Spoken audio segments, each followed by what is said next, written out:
Hey, sixth graders, this is Unit 1 test for Journeys reading in sixth grade. I am going to go on and read the second story. I will read this straight through.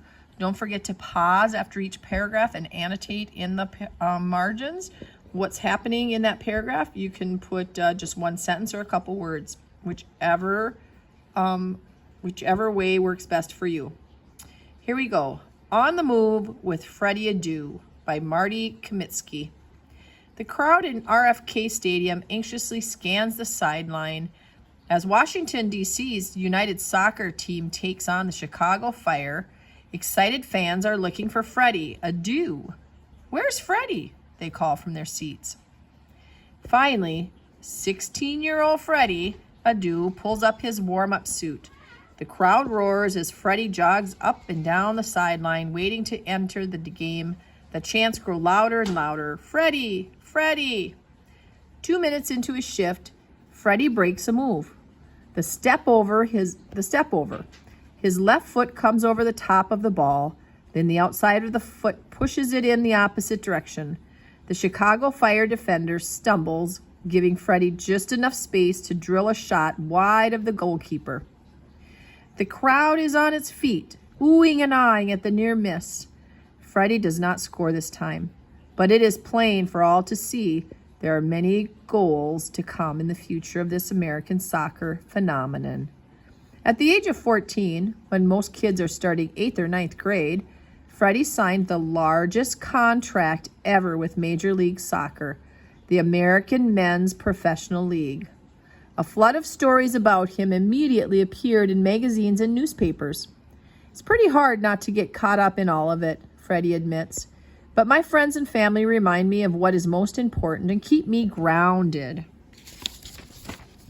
In 1997, Freddy's family moved from Ghana, West Africa, to Mrs. Adu's brother's house in the United States so that Freddy and his brother Fro could get a better education.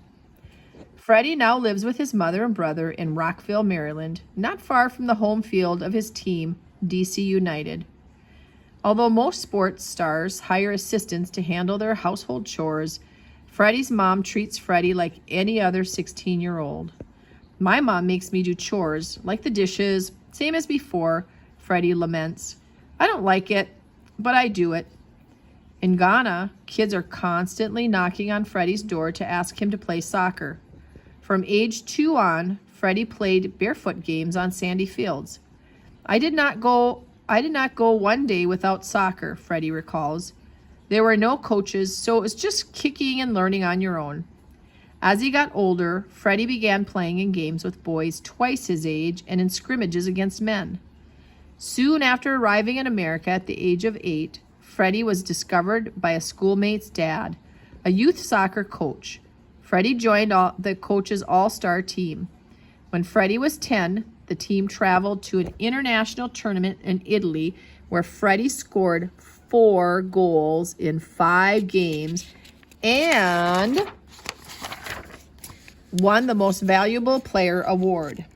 An Italian professional league offered Freddy a contract at that time, but Mrs. Adu turned it down. Freddy explained, "I was only 10. As usual, she was looking out for my well-being in the long run." When Freddy returned to the United States, Mrs. Adu let him attend a sports boarding school in Florida that is run by the U.S. Soccer Federation. Freddy completed all his course requirements and finished high school when he was 14. By then, Freddy had drawn the interest of some of the soccer world's most important people. Bruce Arena, coach of the USA men's national team, noted, "He's strong, he's quick, he's agile, he's got good balance, and he's got great vision. This player may be our best first superstar."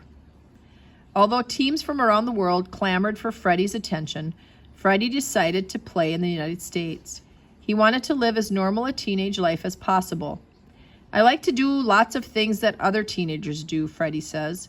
"One of the hardest things for me is that soccer is my work, so I don't have a normal teenage life. I travel around a lot and hang out with guys much older than me who have different interests. It might be easy for a 16-year-old to let it go to his head when fans chant his name and beg for autographs, but Freddy has learned a lot in his 2 years with DC United. I am just one person on a team. I'm not the whole team, he explains. And this is about more than soccer. It is about how you carry yourself, how you behave, and how much you respect others. Okay, that is the end of the story. And now you are going to answer questions. I'm going to let you read the questions yourself and see if you can find the answer to them.